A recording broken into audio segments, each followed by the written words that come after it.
Lecture number 9, the social dimension of the Buddha's teaching.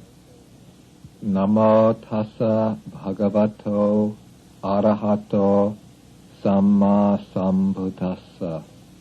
In the past, Buddhism has often been subject to a common misunderstanding and misrepresentation.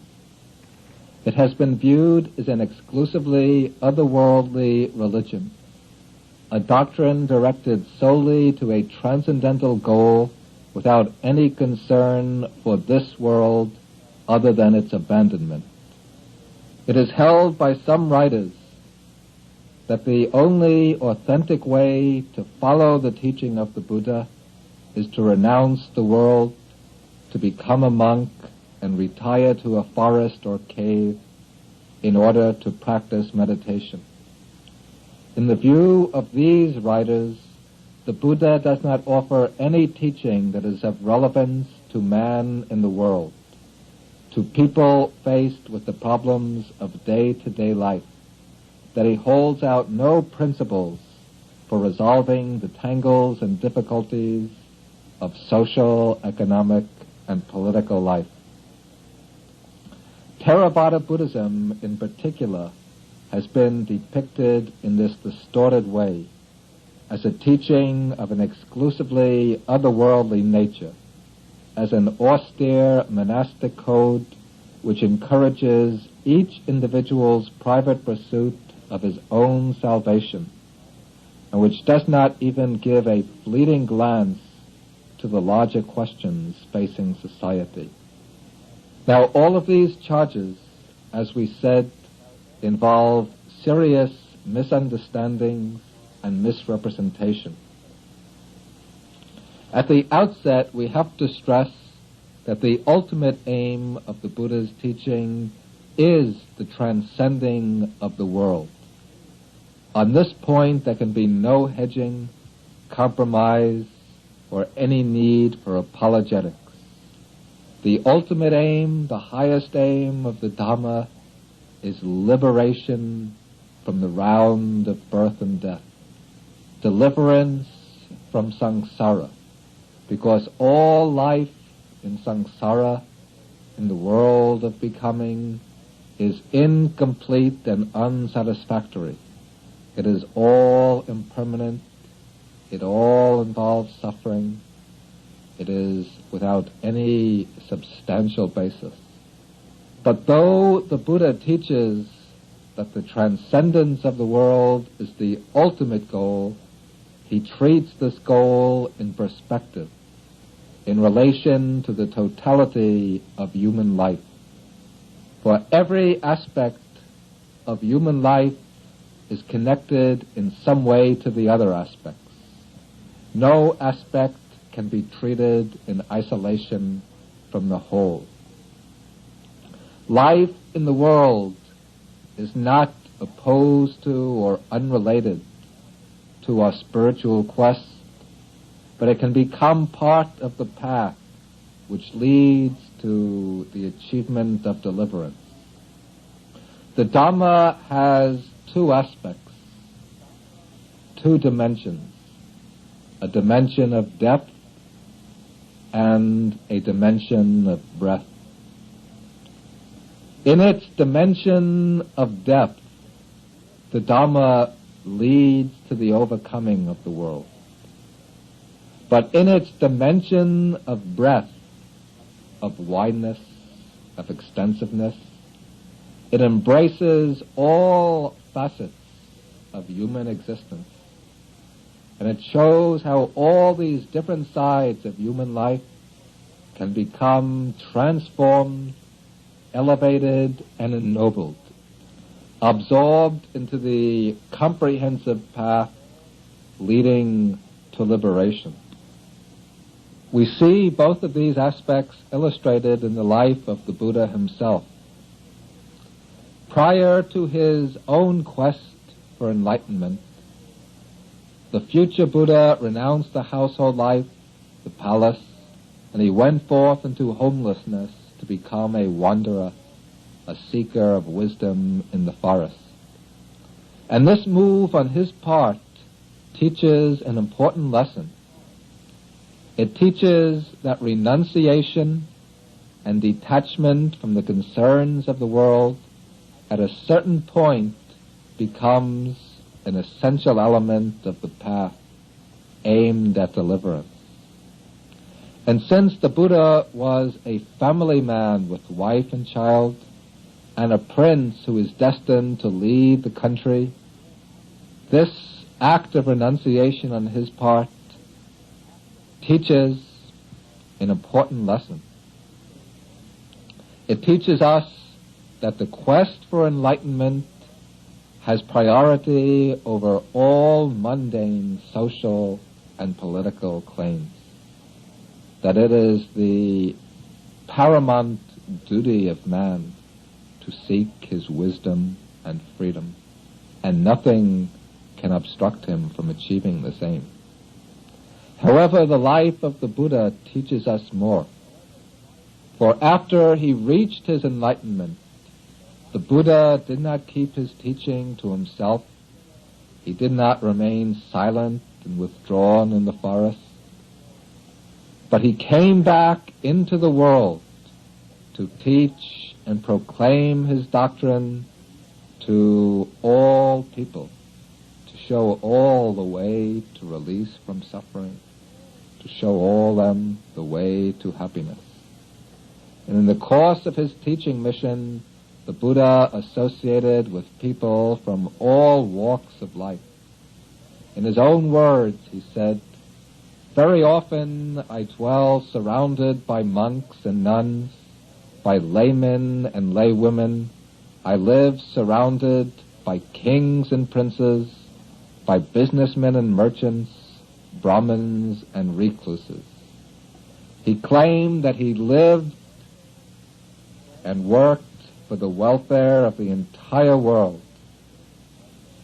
To show the relevance of his mission, the Buddha says of himself in one sutta, in the Anguttara Nikaya, he says that if one could say of any one single person that he is born in the world and lives for the welfare of the many folk, for the happiness of the many folk, out of compassion for the world, for the good of all the world, it is of him, the Buddha, rightly speaking, that one could say this.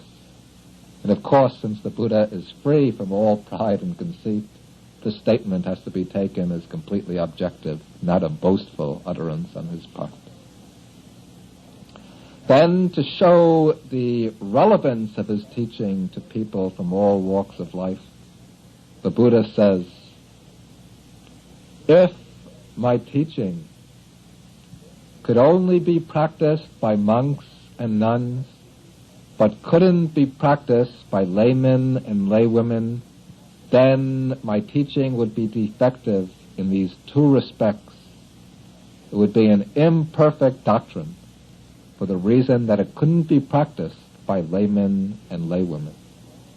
But then he adds, "Because my doctrine can be practiced by all, by monks, by nuns, by laymen, by laywomen, therefore it is a completely perfect and pure doctrine." Now, the teaching of the Buddha is said to lead to three types of benefits. That is, it leads to benefit in this present life, to benefit in future lives, and it leads to the ultimate benefit, the ultimate good of human existence. The first or most elementary benefit of the Dharma is called the present life benefit, or welfare and happiness here and now. In Pali, Ditta Dhamma Sukha Hita. This is the good, the welfare of men and women living in the world. The Dharma is intended to promote this good, to promote economic, political, and social justice, to promote personal well-being, happiness, and peace of mind right here and now, to conduce to friendly and harmonious relations between people. Then, at the second level, as the second good, the Dhamma conduces to future benefit, that is, to our benefit in future lives, because it shows us the way we can cultivate our karma, our actions of body, speech, and mind, so that as long as we are going to remain in samsara, we will be able to advance through our future lives, taking favorable forms of rebirth, forms that will aid us in our quest for final liberation. This benefit is called samparayika sukhahita, that is the good, the happiness and welfare pertaining to the future. The third and highest benefit of the Dhamma, this is called the paramatta sukhahita, that is the achievement of ultimate welfare and happiness, the attainment of nibbana, or final deliverance. Now, to give a fully adequate account of the Buddha's teaching, these three aspects or benefits have to be included, brought together. Emphasis upon one to the exclusion of the others will lead to a distorted representation, and that is just what has happened with most scholars, who have focused only upon the third, the final benefit of the Buddha's teaching, the achievement of nirvana, and have tended to neglect the other two aspects, the welfare and happiness here and now, and the benefits in future lives. Though these are also essential to the total structure of the teaching, and these further form the basis for the attainment of the ultimate aim. The Buddha gives teachings and doctrines that lead to our benefit here and now, to material and social well-being. But all the good and benefits that come from the Buddha's teaching are set out in a graded order, so that the benefit here and now, material and social well-being, is not the end or final goal of the teaching. The final and highest end of the teaching is the spiritual goal, the attainment of nirvana. From the Buddhist perspective, if we just seek material or economic welfare, then human life becomes degraded to the level of animal life. We become concerned only with eating, sleeping, reproducing, gaining pleasure, with living in comfort and convenience. And to live in such a way insults the potential value of human life. The Buddha teaches that the economic and social stability that come even from the application of his teaching have to serve as the basis or foundation for our higher development, for our development in the moral, spiritual, and intellectual spheres. And when we make the attainment of deliverance our goal, and seek the application of that aspiration to the rest of our life, then the aspiration to the highest goal bends back, so to speak, to change and transform our economic and social life. So that these, instead of being pursued as ends in themselves, come to be recognized as having a secondary value, as laying the foundation for inner cultivation. Nevertheless, they are, though of secondary value, they are very important for the practice of the path. Since if we live in a society and culture which denigrates spiritual values, which rejects any claim of human life to moral dignity and worth, then it becomes very difficult, perhaps even impossible, for a person to develop along the Noble Eightfold Path. To be able to practice the Dharma properly, what is required is a secure material foundation, a peaceful and beneficent government, a free society which allows opportunities for spiritual exploration and practice. Thus, we see these two aspects to be mutually supporting. Material well-being provides the support for spiritual development, and the pursuit of the spiritual goal determines the form of the social order.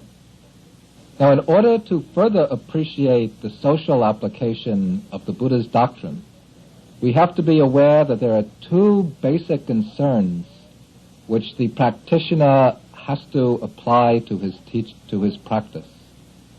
That is, the concern for his own good and concern for the good of others. Theravada Buddhism sometimes has been portrayed as a self-centered doctrine, a doctrine which instructs us to seek our own well-being without any concern for the well-being of others. But if we go back to the earliest Buddhist texts, to the Pali Canon, we'll see that the Buddha often teaches that there are two types of good we have to take into account. Two types of benefit. Our own benefit and the benefit of others. For example, the Buddha teaches his own son, Rahula. He says, Rahula, before you act, before you speak, you should stop and reflect. You should ask yourself, will this action of mine lead to any harm to myself, or any harm to others, or any harm to both? If this is the case, you should avoid this action. But if you know, when you reflect, that this action will lead to my own true benefit, or to the benefit of others, or to the benefit of both, then you should perform that action. Again and again the Buddha teaches, you should always reflect before acting, while acting, and even after acting. Reflect on one's own benefit and the benefit of others. These two ends both justify action, both must be balanced and taken into account. And the same insistence on a balance of self-regarding and altruistic motives comes through in another statement of the Buddha. In one sutta in the Anguttara Nikaya, the Buddha says that there are four types of people found in the world. There is the person who is concerned neither with his own good nor the good of others. This person, the Buddha says, is the worst one of them all. He is like a stick which on one side is burning and blazing with fire, on the other side it's smeared with filth.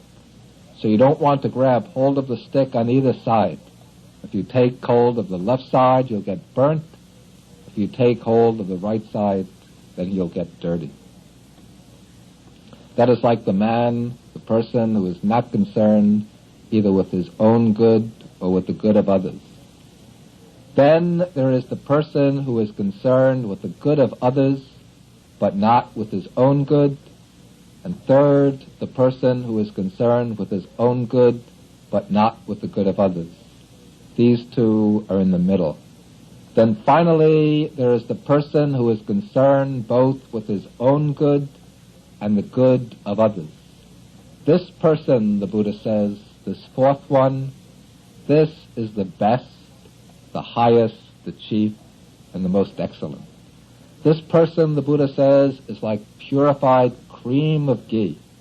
That is, to get cream of ghee, you begin with milk, then you turn the milk into butter. From butter, you extract the ghee.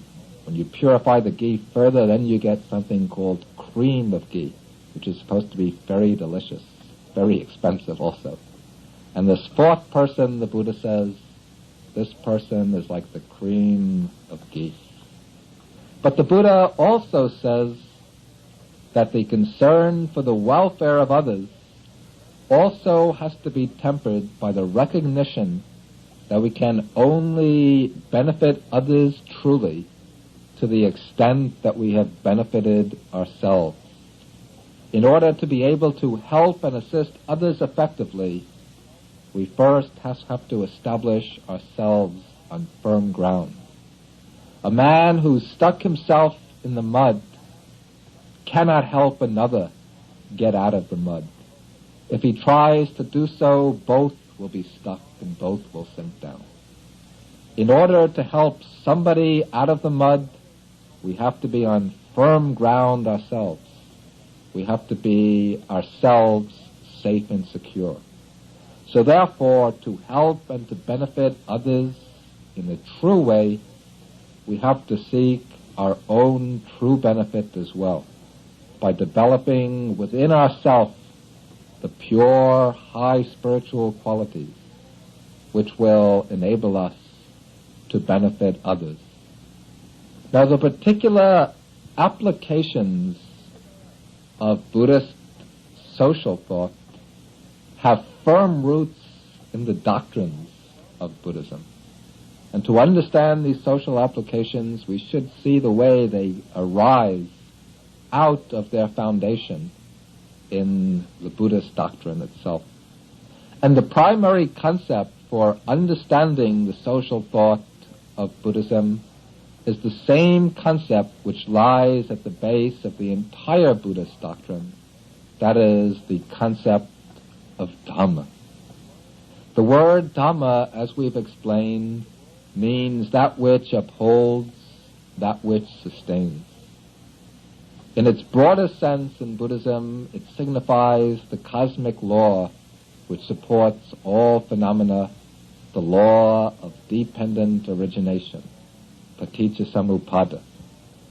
It covers also the law of the Four Noble Truths, the three characteristics of existence, and all the other particular ramifications of Buddhist doctrine. The concept of Dharma also has an ethical dimension. In its ethical dimension, it is the law of righteousness, the principle of virtue, of moral truth. Dharma here is the moral law which protects us, which upholds us, which safeguards us against spiritual degeneration, from the fall into lower states of existence, and from the fall into samsara. It is the path of mundane spiritual development and the supramundane path which leads out of the round of birth and death. So the word Dhamma combines these two ideas, the philosophical idea and the ethical idea.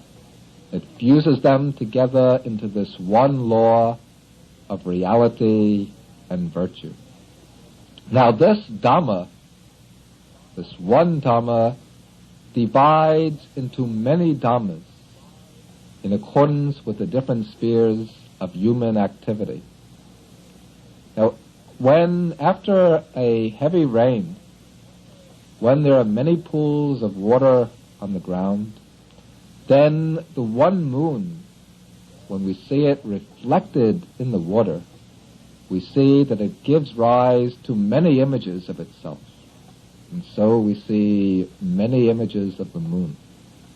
In a similar way, when this one all-embracing Dhamma, the cosmic moral law, is seen applied to the various domains of human activity, it produces or gives rise to many Dhammas, many ideals of conduct appropriate to each particular situation.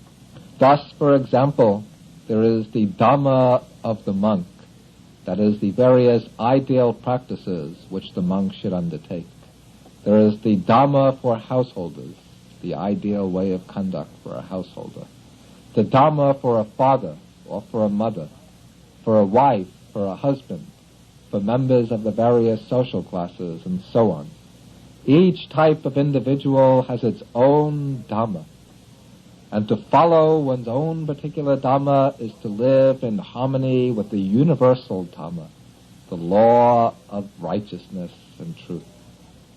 And it is out of this concept of universal Dhamma that all the particular duties and obligations of each individual in all aspects of social life derive.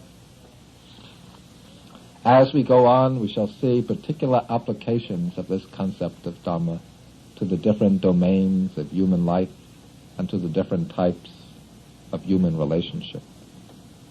Another foundation for Buddhist social thought is the Four Noble Truths themselves, especially the second noble truth, that craving and the other defilements are the origin of suffering. Usually we understand the second truth to teach that craving is the cause of our personal suffering, of our worries, anxieties, fears, and sorrows, or else for our transmigration in samsara, in the round of birth and death. But in some suttas, the Buddha also explains that the same craving becomes the source of suffering and misery in our social existence. For example, in the 13th sutta of the Majjhima Nikaya, the Buddha says that because of the craving for sense pleasures, the craving for sensual enjoyment, the father fights against the son fights against the father, the mother fights against the daughter, family fights with family, household with household, social group with social group, nation with nation. He says that because of the desire and attachment for pleasures and for wealth, men put on armor, they take up their swords, they prepare their weapons, they go into battle, and they fight each other and destroy each other and they kill each other. All of this, the Buddha says, comes about because of the craving for sense enjoyment. And unfortunately, it seems the modern world, to a large degree, bears ample testimony to this. Again, in the 15th sutta of the Digha Nikaya, the Buddha gives an interesting variation on the formula for dependent arising, paticca samuppada. After he has explained dependent arising all the way down to craving, he then declares that in dependence on craving there arises search, that is, searching for objects of craving. In dependence on search there arises acquisition, that is, you acquire the objects of craving. Then, in dependence on acquisition, there comes discrimination. You form the notion, this is mine, not yours. That's yours, not mine. Then because of discrimination, there comes attachment and desire. One becomes attached to one's own possessions and desires the possessions of others. Then, in dependence on desire, clinging, possessiveness, and selfishness arise. Because of selfishness, there comes the sense of protectiveness, the kind of paranoia that makes you feel you have to protect your own possessions from the encroachment of others. Then, the Buddha says, in dependence on this sense of protectiveness, men take up their clubs, they take up their swords, they become involved in wrangling, quarrels, disputes, and false accusations, in all sorts of unwholesome states. All of these the Buddha traces to their root in craving. And he says that if craving is eliminated, then all of these will be eliminated. Thus all these social problems come from the basic cause of craving. The doctrine of egolessness, anatta, also implies certain principles of social ethics. Buddhism teaches that the idea of self is the root of suffering, since it lies at the base of all the selfish emotions and defilements which cause suffering. Therefore, to get free from this trouble, from the social turmoil that comes from the defilements, we have to uproot the sense of selfhood. And we uproot the sense of selfhood by beginning to act in ways which contribute to diminishing the grip of the self idea. Ultimately, the eradication of selfhood has to come about through wisdom, the wisdom that arises out of meditation. But meditation cannot be sealed off in a compartment of its own, separate from the rest of our life. True wisdom doesn't arise while we are living outwardly in a selfish manner, dominated by all sorts of selfish desires. To generate wisdom in meditation, we have to begin in little ways in our outward life, by cultivating pure and selfless actions of body and of speech, by giving, by observing precepts, by helping and assisting others, and so forth. Then all of these little acts will build up a momentum that will diminish the inner clinging to selfhood and provide the foundation for wisdom to arise, the wisdom of selflessness that directly and intuitively realizes the absence of selfhood in all things. Still, another foundation for the social ethic of Buddhism lies in 4 high spiritual states to be developed in meditation. These states are called the Brahma Viharas, that is, the sublime states or the divine dwelling. The word Brahma means divine or supreme. The word Vihara, a dwelling place. The 4 sublime states, the 4 Brahma Viharas, are loving kindness, compassion, sympathetic joy, and equanimity.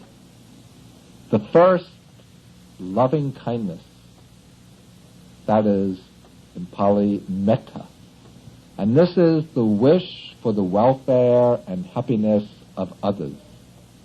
As an ethical attitude and a meditative state, it is to be developed to an immeasurable extent until it embraces all living beings, enfolding all living beings in infinite loving kindness, the wish for their welfare and happiness.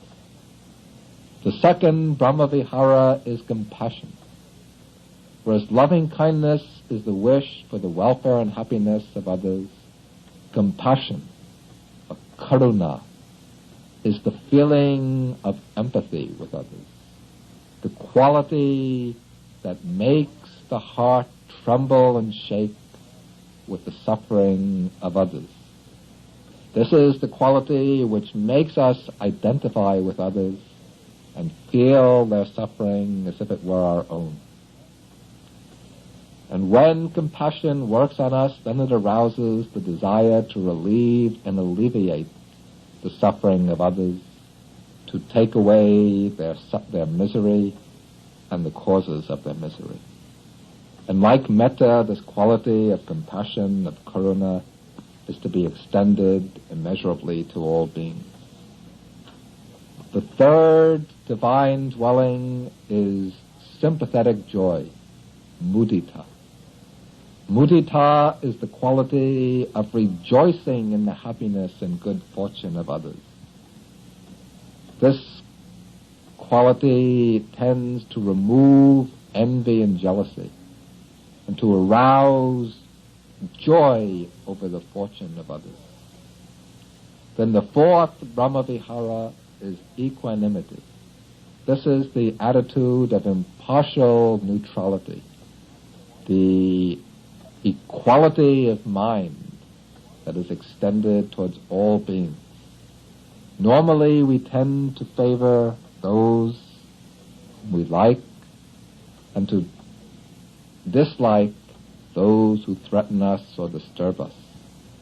But when we develop upekkha, equanimity, then we cultivate a mind which does not discriminate between the close and the distant, but which looks with equal friendliness upon everyone, those who are agreeable to us and those who are hostile to us. So one with equanimity can look upon all beings without discrimination. These are 4 ethical attitudes to be developed first in meditation, but which can reach expression in concrete action in the social, economic, and political spheres. So far we've explained the foundations of Buddhist social thought.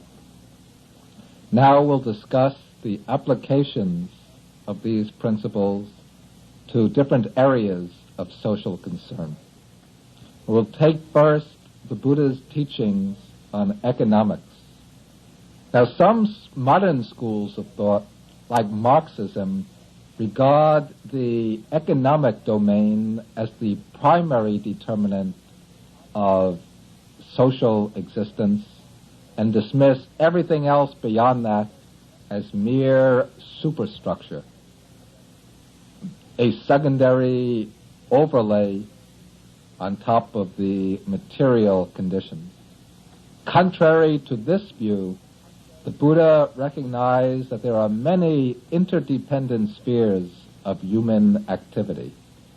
These cannot be subjected to some simplistic reduction, but they have to be seen as mutually efficacious, as interrelated.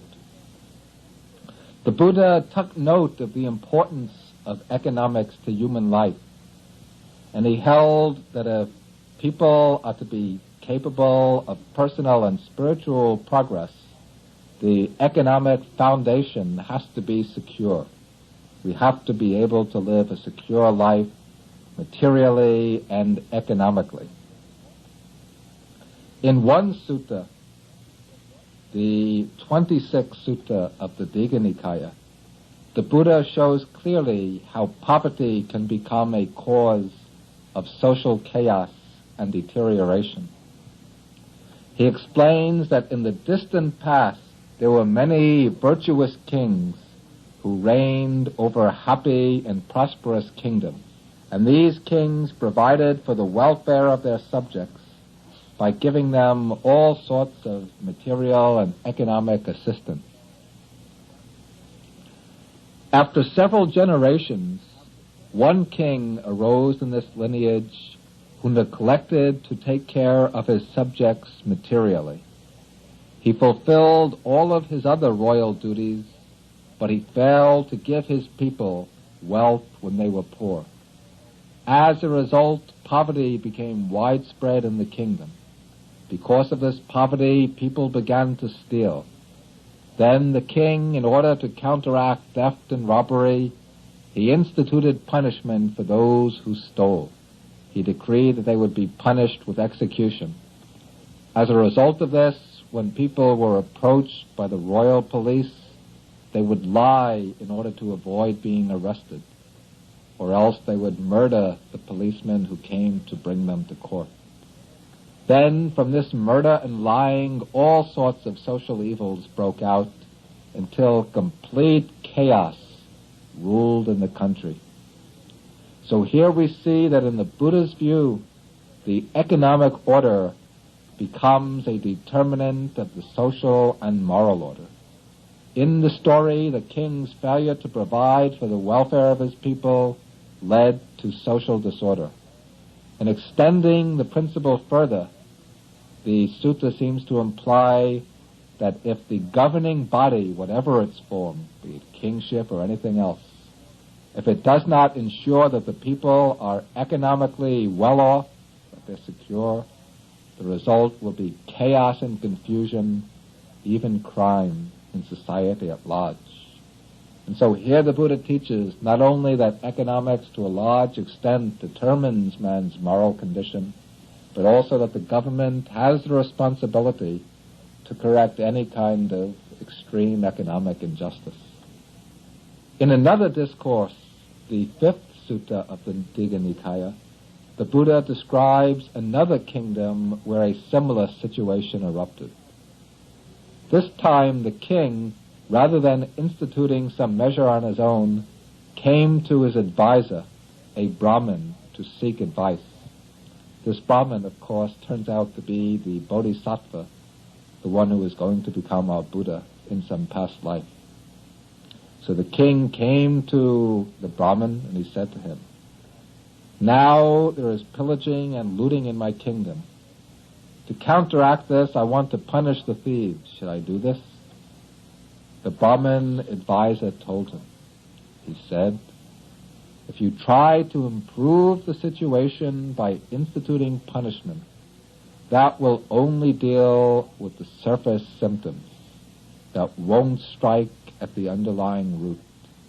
If you want to get to the root of the problem, you have to look after the well-being of your subjects. There are people in your kingdom who are farmers, who raise cattle and grow crops. To them you have to give feed for the cattle and grain for their crops. There are people in your kingdom who are merchants and businessmen. They don't have any money to run their business. That's why they're robbing. You have to give them capital to conduct their business. In your kingdom, there are people who used to work in the government service as civil servants, but you're not giving them jobs. They're unemployed, so they have to steal. You should give feed and grain to the farmers, loans to the businessmen so they can carry on their trade, and give jobs to the government employees, the clerks. If you do this, then all these men will stop robbing and stealing, the royal revenue will go up, the country will be quiet and at peace, and then, the Buddha says, the people, pleased and happy, will live with open doors, dancing with children in their arms." From this, we can see that the Buddha gives very specific and practical advice on economic matters for improving the conditions of the country. Buddhism also tends to promote economic well-being in society by its stress on the virtue of generosity. The Buddha teaches all his disciples, whether they be monks or lay people, to practice giving, to be generous and bountiful towards others, living with open hands. The wealthy, in particular, in Buddhist society, have the duty and obligation to give to the poor, to help and to assist the poor. The things that can be given, these the Buddhist texts classify very minutely.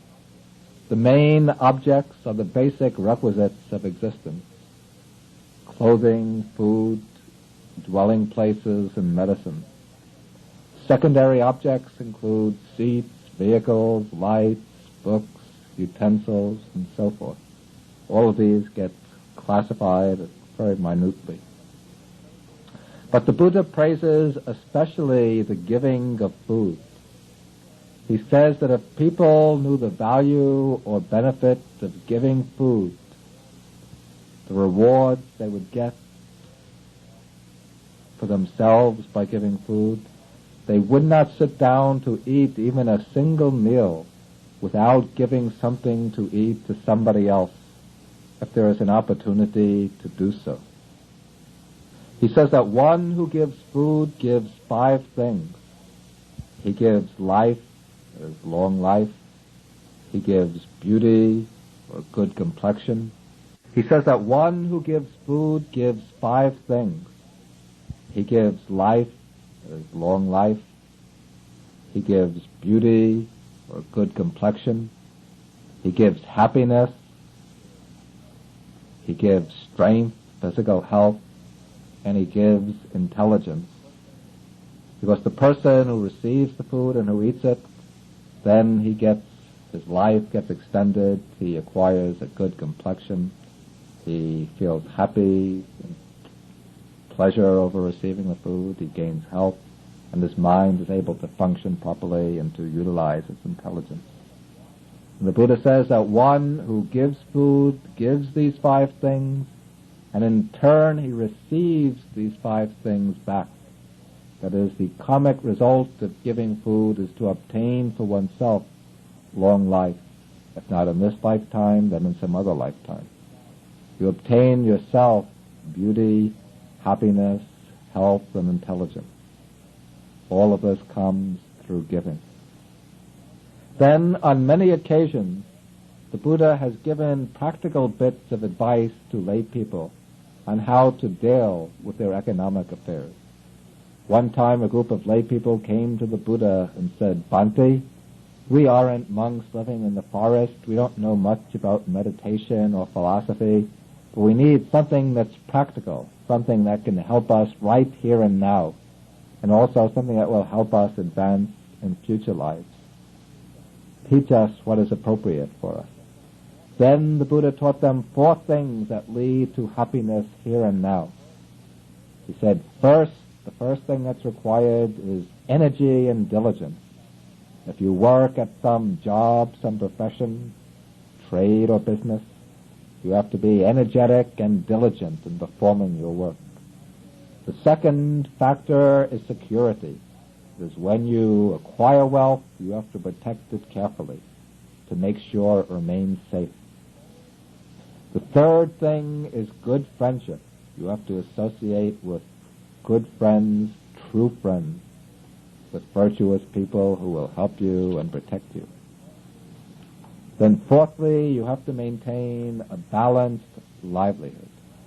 You shouldn't be too bountiful, spending more than your means permit, and you shouldn't be niggardly, clinging to your wealth. But you should avoid these extremes and spend in proportion to your income. Those are the 4 things the Buddha taught leading to welfare here and now. Then he went on to teach 4 things that lead to long-term benefit in the future.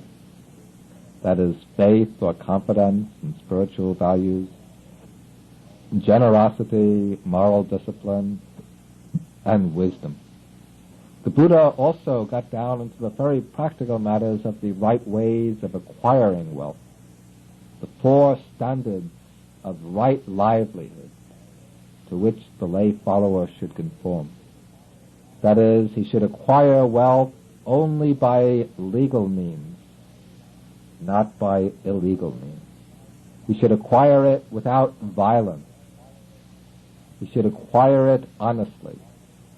And he should acquire wealth in ways which do not harm others. Then, having acquired wealth in these ways, the Buddha went on to teach 5 uses that the lay person should make of his wealth. Firstly, he should use it to provide for his own household, his family, relatives, children, and so on.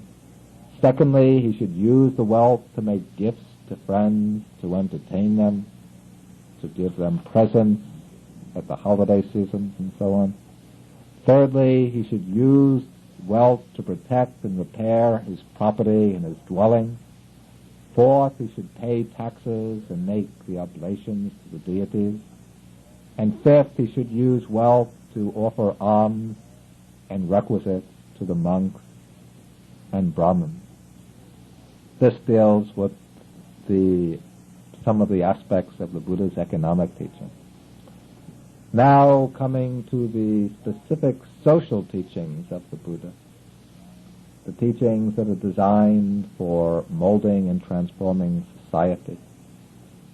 Now from the Buddhist viewpoint, society itself is an abstraction, not a reality. Society is a collective whole made up of individuals, and the quality of society reflects the individuals who compose it. If the individuals are corrupt, the society will be corrupt. If the individuals are noble and pure, the society will be noble and pure. Since society merely reflects its individual members, the Buddha aimed at transforming society by giving individuals new standards of conduct, new ideals and patterns of behavior which would elevate and transform their conduct. Then changes in the social order would follow as a matter of course. There are various codes of conduct taught by the Buddha which fulfill this requirement. These codes were designed originally for individual observance, but when put into practice, they bring about far-reaching changes in the social order. Some instances we might mention are the 5 precepts: to abstain from killing, from stealing, from sexual misconduct, from false speech, and from intoxication. Though these lines of conduct help improve our individual conduct, but when they're observed by many people throughout the society, then they purify and elevate the society. Similar considerations apply to the 10 courses of wholesome action, 10 bases of merit, the Noble Eightfold Path, and so forth. Now, the unit of society upon which the Buddha places the greatest emphasis is the family. The Buddha regards the family as especially important because the family is the intermediary between the individual and society as a whole. It is in the family that the individual receives his basic training. It is here that he learns the ideals and standards that will govern his conduct for the rest of his life. And therefore, sound relationships have to be established between the members of the family in order for those who are raised in that family to become responsible members of society. The Buddha deals with family relations generally under 2 headings: the relation of husband and wife and the relation of parents and children. Regarding the first, he holds that the husband and wife have certain reciprocal duties which they should perform. These are given on the supplementary sheet for this lecture. It's one of the mutual duties of the different relations in society. So these can be obtained by consulting that sheet. They don't have to be mentioned here. The Buddha, however, it should be said, emphasizes that marriage is not only a means to economic security, to companionship, or to sensual gratification. While all of these might enter into the marriage relationship, they do not exhaust it. Ideally, the relationship of marriage should promote the moral and spiritual development of both husband and wife. Therefore, the husband and wife, while performing their respective duties to each other, they should be generous towards others. They should observe the precepts, avoiding wrong actions. They should support religious teachers, the monks, the sangha, and also they should cultivate their own spiritual practice. Then, with regard to the relation of parents and children, the Buddha emphasizes the reciprocal obligations of both.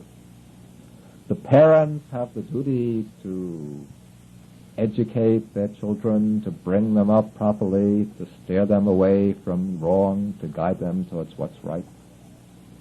These duties are set out on the sheet. The children also have duties to their parents, to respect their parents and to attend to their needs. And speaking to the monks, the Buddha stresses the filial obligations of the children. He says there are 2 people that you can never repay, your mother and your father. The reason is that your mother and father give birth to you, nourish you, bring you up, support you. They teach you, educate you, introduce you to the world. Therefore, you can never repay them, even if you carry them on your shoulders for the rest of their life. However, the Buddha says there is a way to repay mother and father. That is, if they don't have faith in the Dharma, to establish them in faith. If they don't observe the precepts, to teach them the precepts. If they're stingy and selfish, to teach them to be generous. If they're deluded and lack wisdom, then you should give them teaching on how to develop their wisdom. In this way, the Buddha says, you can repay your parents and do more than repay your parents. And coming to society at large, we find that the Buddha set out the basic social relationships in terms of different classes of people. And he said that the members of these classes have certain duties or obligations to each other. For example, in society, we have friends, and so each person has a relationship or certain duties to his friends. We work at a job, and so we have duties to our boss if we're an employee. Or if we are an employer, then we have certain duties to our employees. The teacher has duties to his pupils. The pupils have duties to their teachers. The lay people have duties to the monks, to the sangha, and the monks have duties to the lay people. Now, this last group is something that I'll deal with a little bit at some length. That is the relation of monks and householders in a Buddhist society. The Buddhist monk, the bhikkhu, is not a priest who has some intermediary role between the laity and some higher spiritual being, a god or a deity. The monk is somebody who has left the household life in order to practice very diligently the teaching of the Buddha and to help sustain the teaching, to keep it alive in the world. And the Buddhist community as a whole divides into these two sections, the sangha and the laity, the monastic order and the householders. And the Buddha teaches that these two have to cooperate, to work hand in hand to preserve and to propagate the Dharma, to make the truth, the liberating truth, available in the world. And the Buddha holds that each side in this pair has certain obligations towards the other. The laity, he teaches, should provide for the material needs of the sangha. The monks do not work at some secular occupation, earning money and buying things that they need with their money, but they live in dependence on others for their material requisites. Parapatipada me jivikati. My livelihood is dependent on others. That's a reflection of the monk. So the livelihood of the monk is dependent upon the gifts and donations of others. And since the order requires the support of the laity, the lay people, the householders, are advised to provide for the material needs of the monks, to show them respect and to encourage them in their efforts to practice and teach the Dharma. The monks, in turn, who acquire the knowledge and experience of Dharma, have their duty to the laity. On the basis of their knowledge and experience, they're advised to teach the lay people, to make the Dharma known to them, to give them guidance and advice which will help them practice the Dharma in their day-to-day life. And also the monks have the duty to give the lay people opportunities for more intensive practice, as in undertaking meditation retreats and so forth. The Buddha says that these two divisions of the Buddhist community, the monks and the laity, should help each other and assist each other, so that in this way both will be able to cross the flood of samsara and reach the safe shore of Nibbana. Now we come to the political teachings of the Buddha. According to the traditional account, the Buddha was originally himself destined to be a king. He was the son of a king, destined to become a king, but he renounced his right to the throne in order to become a religious seeker. Historically, as a member of the class of the Khattiyas, the nobles, the aristocrats, before his renunciation, he must have gained extensive experience in government administration. And even though he became a religious teacher rather than a ruler, still he frequently came into contact with kings and with government officials of the various states in which he moved and taught. His disciples include a number of kings.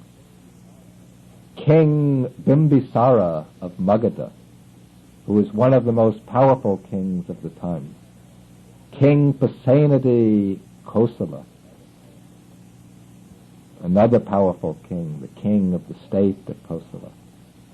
King Ajatasattu of Magadha. These were disciples of the Buddha, King Udena and others.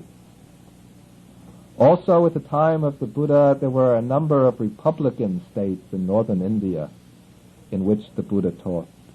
And the Buddha also gave advice and counsel to their leaders, especially the Lichavis, who lived in the area of Vesali. So the Buddha had disciples from both types of political rule, the republican and the monarchical. And the Buddha gave teachings impartially to their leaders, their representatives, and their citizens. However, the Buddha didn't advocate one type of government over another. He didn't prefer republican government to kingship, and he didn't prefer kingship to republican form. But rather, he taught that whatever the form of government might be, the guiding principle of the state should be the Dharma, the law of righteousness. The sovereign body in the state does not have the right to use its power for its own advantage. And the reason it doesn't have this right is because it is subject to a higher law, a higher rule, a law independent of all arbitrary whims, desires, and fancies. That is, it is subject to the cosmic law, the ethical law of Dharma. One time, this is in the Anguttara Nikaya, a monk comes to the Buddha and says, Bhante, the ruler, the king, the Chakravarti Raja, the wheel-turning king, has great power. He's the sovereign of the land. But tell me, is there a ruler of the king? Does the king have another king above him? And the Buddha says, Monk, yes. The king also has his ruler. The king has another king above him. And what is the ruler of the king? The ruler of the king is the Dhamma. The king, the Buddha says, should respect, revere, and venerate the Dhamma. He should take the Dhamma as his standard, the Dhamma as his criterion, and he should rule his kingdom in subordination to the Dhamma. And thus the Dhamma, this moral, spiritual principle of righteousness, this becomes the governing standard of all the particular forms of government, the standard against which we can measure all the particular laws passed by a state, all the lines of conduct undertaken by the ruler. And to rule in accordance with the Dhamma, the government must provide for the material welfare of its citizens, and it must also establish conditions which will promote their moral and spiritual development. The Buddha does not stop with mere generalities. He goes on to lay down specific ways for the king or the ruling power to substantiate the Dhamma in its administration. One formula he gives on the negative side is the avoidance of the 4 evil motives. In the texts themselves, these are given for the king, but they can be applied to any ruling official. The 4 evil motives that are to be avoided are firstly partiality or favoritism, showing attachment to certain people or ideas. The second is anger or hatred, that is, intense aversion towards people or towards other things. The third evil motive is delusion, to be confused, stupid, and dull-minded. And the 4th evil motive is fear, to act out of fear and timidity. On the positive side, Buddhism teaches that the government, especially the king, should observe 10 standards which are called the 10 royal virtues, the Dasa Raja Dhamma. These are often referred to in the Jataka tales, the stories of the Buddha's past lives. First of all, the king should be generous, should be ready to distribute the wealth of the kingdom to the people, to make sure that everybody is able to acquire the basic necessities of life, that nobody has to be hungry or be deprived of a dwelling place, clothing, and so on. Secondly, the king or the rulers should be well disciplined in his conduct. He should observe the 5 precepts: not to kill, steal, commit adultery, lie, or drink intoxicants. Third is the virtue of self-sacrifice. The ruler should be ready to sacrifice himself for the good of the kingdom, ready to give up everything for the benefit of his subjects, even his own life. And the Jataka stories give us an interesting illustration of this virtue. In one story, we meet a monkey king. This is the Bodhisattva, the future Buddha. This monkey king has to look after the welfare of his troop of monkeys, take care of them and rule them. And once, when they were in danger, they have to flee through the forest. They have to pass over a number of trees. But they reach a certain point where there's a gap or a gulf between one tree and another. And so the monkey king lays down on one tree. He grasps the tree with his feet. Then he leans over and he grasps the tree on the other side with his arms, with his hands. And he makes a bridge out of his body so that all the monkeys could cross over to safety. But as a result of this brave act on his part, his back gets broken. And at the time that this is happening, there is a human king down below passing through the forest. And he watches this event. He witnesses the great, noble, courageous act of the monkey king. And when he sees that the monkey king has been ready to give up his life for the safety of his fellow monkeys, when the monkey king falls out of the trees, falls down to the ground, the human king comes over to him and asks him why he did this.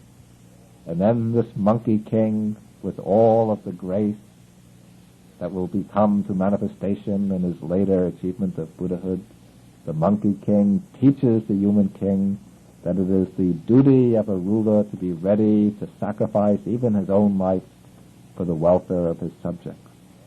And thus, a human king learns the proper duty of a ruler from a monkey king. The fourth royal virtue is justice. The king should administer his realm with justice, with equality towards others, not with favoritism and partiality. The fifth virtue is gentleness. The king should be gentle, loving, and kind to all the people. Sixth is austerity. The king should be austere in his own way of life.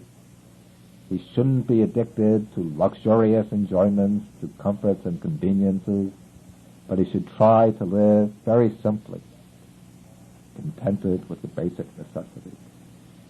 Seventh, he should be free from enmity, from hatred and ill will. Eighth, he should rule with non-violence. He shouldn't be fond of conquering by war and by violence, and he shouldn't be disposed to inflict violent punishment on others. The ninth virtue is patience, not getting angry and upset, remaining persistent despite difficulty. And the 10th virtue is non-opposition. That is, the king should not oppose the will of the people, but he should always follow their will when it accords with what is right. Those are the 10 royal duties of the ruler. The Buddha also gives in the suttas, he mentions what are called the 4 bases of popularity. These are already contained, at least implicitly, in the 10 royal duties, but we'll just mention them for the sake of completeness. The 4 bases of popularity are generosity, kind speech, benevolent conduct, and impartial treatment of others. Beyond these, the Buddhist text also mentions some uncodified obligations of the king or government that the ruler should implement in his rule. The government has the duty, firstly, to protect all the inhabitants in the land.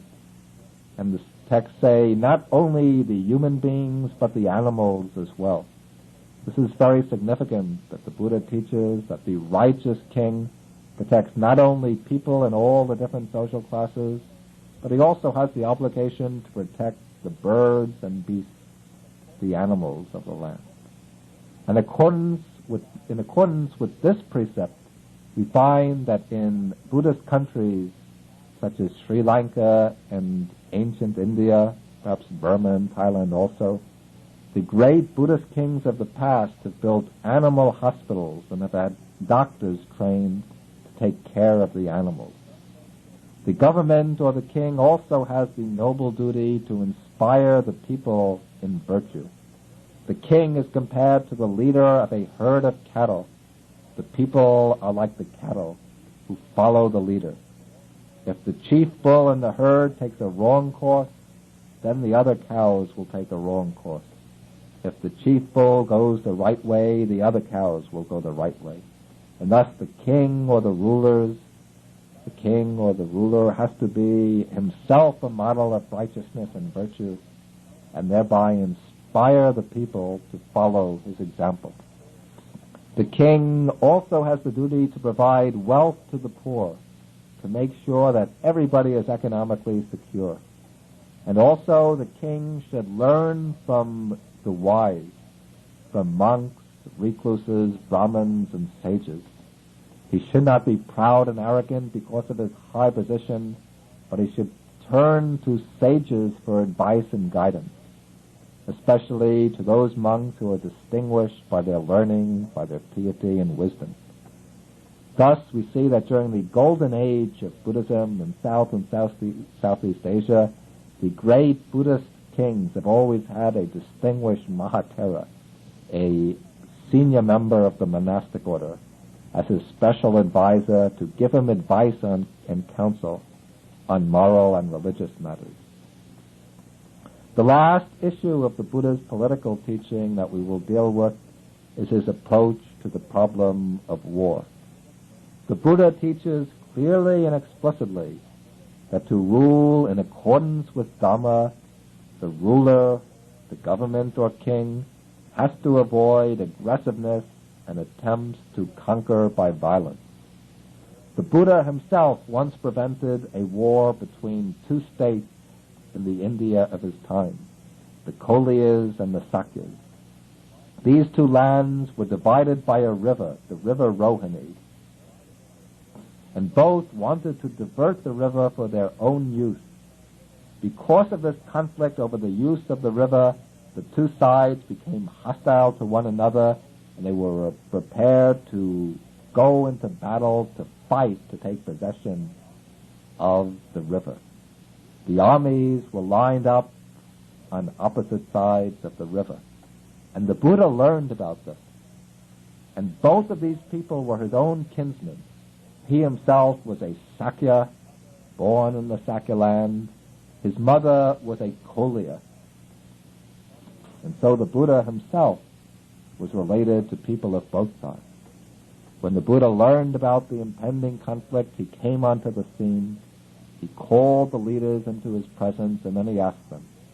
He said, "Tell me, what is the value of the water in this river? Is it of very great value?" Both said, "No, the water is really of very little value." Then the Buddha said, "Tell me, what is the value of human blood?" They said, "Oh, the value of human blood is very great. The human blood is precious and priceless. Then the Buddha asked, he said, "Tell me now, both of you, are you ready to shed all of this human blood, to slaughter each other just for the sake of the water in this river? Is this a sensible thing to do? When they were asked this, they said, no, this is absolutely senseless. Thus they both gave up their weapons, they became friends, and they lived together in peace, sharing the use of the water in the river between them.